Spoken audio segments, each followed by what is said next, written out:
Oh, thank you very much, Richard, and I am delighted to be here in these new headquarters. I have been often to, I guess, the mothership in New York City, but it's good to have an outpost of the Council right here down the street from the State Department. We get a lot of advice from the Council, so this will mean I won't have as far to go to be told what we should be doing and how we should think about the future.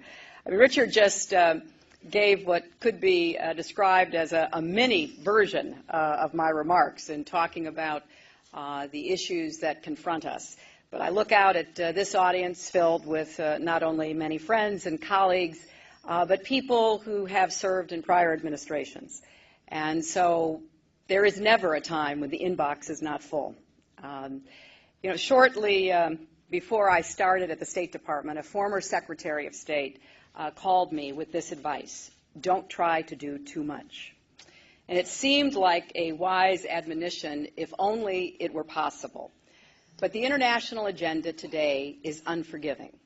2 wars, conflict in the Middle East, ongoing threats of violent extremism and nuclear proliferation, global recession, climate change, hunger and disease, and a widening gap between the rich and the poor. All of these challenges affect America's security and prosperity, and they all threaten global stability and progress. But they are not reason to despair about the future.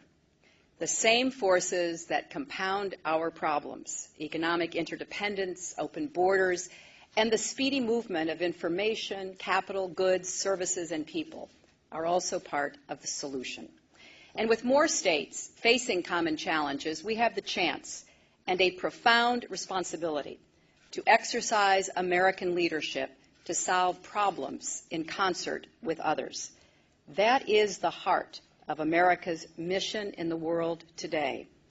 Now, some see the rise of other nations and our economic troubles here at home as signs that American power has waned. Others simply don't trust us to lead.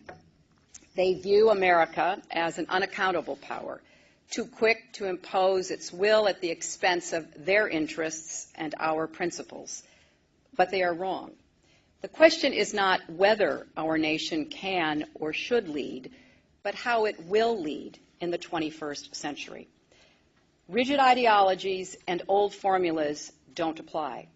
We need a new mindset about how America will use its power to safeguard our nation, expand shared prosperity, and help more people in more places live up to their God-given potential.